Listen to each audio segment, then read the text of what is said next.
स्वागत है स्टूडेंट। यहाँ पे हम लोग क्लास 10 बोर्ड के क्वेश्चंस डिस्कस कर रहे हैं और क्वेश्चन कुछ इस तरह से दिया हुआ है। टू रेजिस्टर्स, दो रेजिस्टर है हमारे पास, एक है 5 ओम और दूसरा है 10 ohm, are to be connected to a battery of EMF 6 volt so as to obtain minimum current maximum current. तो सवाल है, how will you connect the resistance in each case. देखिए, अगर सपोज करिए आपके पास बहुत सारे रेजिस्टेंस दिए हुए हैं, दो या दो से अधिक भी दिए हुए हैं, आप चाहते हो कि उसमें से आपको मिनिमम करंट मिले, तो करंट अगर कम से कम चाहिए तो रेजिस्टेंस ज़्यादा से ज़्यादा होना चाहिए। ठीक है, रेजिस्टेंस ज़्यादा से ज़्यादा होना चाहिए। तो जब आप सीरीज में कनेक्ट करते हो रजिस्टर्स को तो उनका रेजिस्टेंस ऐड होता है, और जब आप पैरेलल में कनेक्ट करते हो तो रेजिस्टेंस ऐड नहीं होता है। उसमें फार्मूला होता है 1/R1 plus 1/R2 plus 1/R3, ऐसे होता है। तो आप क्या चाहोगे, अगर आपको करंट कम से कम चाहिए तो आप क्या चाहोगे?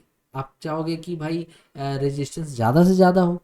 ठीक है, तो अगर आपको मिनिमम करंट चाहिए तो रेजिस्टेंस को आप कनेक्ट करोगे सीरीज में, और अगर आपको मैक्सिमम करंट चाहिए तो रेजिस्टेंस को आप कनेक्ट करोगे पैरेलल में।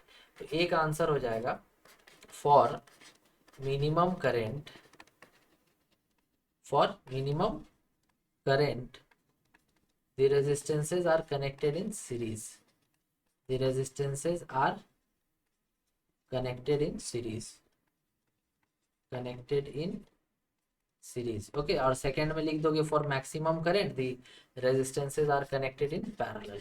ओके, नेक्स्ट है, नेक्स्ट क्वेश्चन है B number, calculate the strength of the total current in the circuit in two case. मतलब एक बार जब आप सीरीज में कनेक्ट किए थे तो करंट कितना आएगा, और एक बार जब आप पैरेलल में कनेक्ट किए थे तो कितना आएगा वैल्यू, वो करंट का वैल्यू वो बताना है। तो बी नंबर, बी नंबर के लिए फर्स्ट, जब हमारा करंट क्या है मिनिमम, तो जब करंट हमारा मिनिमम है, मिनिमम करंट, तो उसमें हमने दो रजिस्टर को लिया और कैसे लगा दिया, दो रेजिस्टर को लिया और इस तरह से एक और इस तरह से दो, इनको एक लाइन में सीरीज में लगा दिया। इसके साथ एक बैटरी ऐसे जोड़ दिया, और बैटरी का बोला था 6 वोल्ट है, और एक का 5 ओम था और दूसरे का 10 ओम था।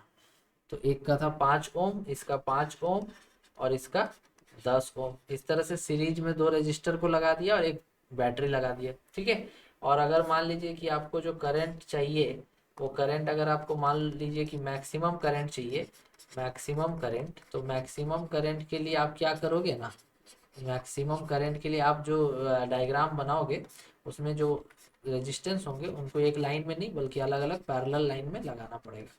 तो इस तरह से कनेक्ट करना पड़ेगा। ठीक है, 6 वोल्ट यहाँ बैटरी लगेगा, ये 5 ओम लगेगा और ये 10 ओम का रेजिस्टेंस इस तरह से लगेगा। दोनों केस में हमें करंट चाहिए। देखिए, करंट अगर आपको निकालना है तो आप यूज करोगे ओम्स लॉ, ओम्स लॉ दोनों केस में। तो ओम्स लॉ कहता है कि V equal to I into R होता है। तो I इक्वल टू इसी से क्या आ जाएगा, V/R, जहाँ पे R टोटल होना चाहिए। तो चूंकि ये सीरीज में है तो R in series is equal to formula होता है R1 प्लस R2। तो R1 प्लस R2 का मतलब हो गया 5 ohm plus 10 ohm, that means कि 15 ओम यहाँ पे आपको टोटल रेजिस्टेंस मिलेगा। ठीक है, वही आपको यहाँ पे रखना है RS।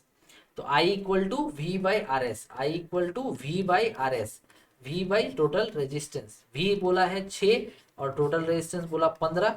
ठीक है, 3 2 जा 6, 3 5 जा 15, मतलब कि 2/5 एम्पियर। ओके, तो फर्स्ट केस में जो करंट होगा, जब आप मिनिमम करंट होगा 2/5 एम्पियर। नेक्स्ट पार्ट में जब हम लोग पैरेलल में कनेक्ट करेंगे तो उसमें जो रेजिस्टेंस का फॉर्मूला होता है R in parallel is equal to 1/R1 plus 1/R2। ठीक है, अब यहाँ पे हम लोग 1/RP इक्वल टू 1/R1 का मतलब 1/5 प्लस 1/10। अब इसको एलसीएम ले लीजिए तो हो जाएगा 10, 5 इंटू 2 प्लस 1, 3/10। तो 1/RP कितना आ गया, 3/10। तो 1/RP इक्वल टू आ गया 3/10। दैट मीन्स कि RP कितना हो गया, 10/3। RP हो गया 10/3 ओम। तो यहाँ से हम लोग अगर निकालना चाहते हैं ओम्स लॉ लगा करके current, therefore current is equal to कितना फॉर्मूला था, V/RP हो जाएगा यहाँ पे, वहाँ V/RS था, यहाँ V/RP। V 6 वोल्ट ही रहेगा और RP हो जाएगा 10/3। तो 18/10, 18/10, 18/10 तो 2 9 × 18, 2 5 × 10, 9/5। तो यहाँ से करंट आ गया 9/5। 9/5 लिखिए चाहे 1.8 एम्पियर लिखिए, यहाँ 2/5 लिखिए चाहे 0.4 एम्पियर लिखिए, दोनों सही है। ठीक है, तो देखिए ये सॉल्यूशन है पूरा, समझिए इसको, ये पूरा सॉल्व करना है तभी आपको 3 मार्क्स मिलेंगे। तो यहाँ पर ये फर्स्ट पार्ट में जो सीरीज में जब लगाएंगे उसमें करंट मिनिमम होगा 0.4 एम्पियर, और जब आप पैरेलल में लगाएंगे तो उस टाइम पे हो जाएगा 1.8 एम्पियर। और सीरीज में टोटल रेजिस्टेंस निकलता है सबको ऐड करके, और पैरेलल में टोटल रेजिस्टेंस निकलता है इस वाले फॉर्मूला से। ठीक है, तो फर्स्ट देखिए हम लोग यहाँ पर इसमें टोटल रेजिस्टेंस निकाल लिए और ओम्स लॉ लगा दिए, इसमें भी हम लोग टोटल रेजिस्टेंस निकाल लिए और फिर ओम्स लॉ लगा दिए, तो करंट हमारा आ गया। दोनों केस में सेम है, बट रेजिस्टेंस निकालने का जो फॉर्मूला था वो अलग अलग था। ओके, आई होप ये क्वेश्चन आपको अच्छे से समझ आ गया होगा। Thank you very much for watching.